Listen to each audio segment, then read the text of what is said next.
روزنامه کردستانی نوی زمان حال اکتین اجتماعی کردستان بابتک لجرنا و رزوکرنا آراستی درباره گوهرینکارین هنوکین دنافخوی اکتین اجتماعی و زونا کسک دا رود دن بلاف کرینه. دگوتار دا روشا اکتی و دورا لجرکه فاوش رو وکریو تیدا هاتیه. اوانوکه دگوراپانا کسک دا رود دتن رزوکرنا آراسته که رزوکرنا سمتا اکتی و آراسته اداره و حکمرانیه السلیمانیه و دستنور زونا کسک دو دوباره ارکو برپرسیارین ایکتین اجتماعی لسرانسری کردستان دیار و دست نشان دکد.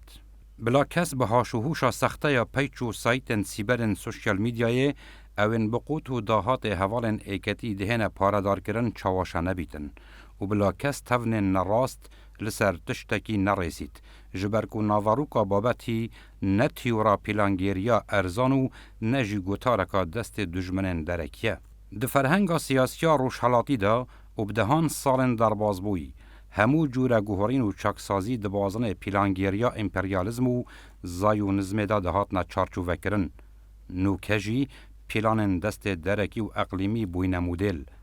آرمانچ شوی چنده تنه او دست سوز چاکسازی و گوهرین کاری نیاسایی و آسایی انجام دادتن بگرنو بادن. اواد سنور زونا کسک دارو دادت وکو دگوتارا کردستانی نوی دهاتی کاریگریا دست چاکسازی و دست سوز ایکتیه پی خمت آسایی کرنا جان و بزا و سیاسی دوی سنوری دا. جیبه جه کرنا و رازدوه کرن و چاکسازیه گیرو بو. دا بکمترین زیان و رکابری و برهنگاری بهت انجام دان. دا جیان و جیار آسایی و نورمالا ولاتیان نهت شواندن.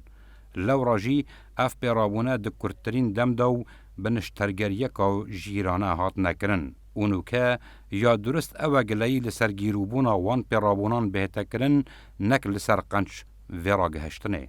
او رو دایو رو ددد. پرسکا نورمالا گوهرین کارین ایداری و دولتداریه که دزگهن پارێزەرن ژیانا خەڵکینە و دێبوسەر بنەمایên پارێزەری و بەڕەوانی و مکومکردنا ژێرخانە ژیان و ئارامکردنا ڕەوشا زۆنا کەسک و سەرانسەری کوردستانê hêne vegerandin.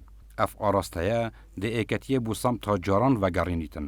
Bibîte êketiya komarên xelkê Kurdistanê wekû hemîşe Mam Celal digot. Ev semta hizbayetî dê baştir geşê bi êketîn îjtîmanî û dabûn nerîtên hizbayetî det. Li dimahiyê Kurdistanînî di gotara xwe da dibêjît. Jinûk hepê ve rêwresmên hizbî dê payedar bin. Nesîbera entîhizbî ku rastparde û biryarên xwe ji navendên nedyar û mîlîşyatên sosyal medyayê werdigirtin. Razvekirina arasteyê wêzgeheka curayetî derbas kir û hindek wêzgehên dî jî mayne, belê bêguman ew wêzgehe jî dê hêne derbas kirin.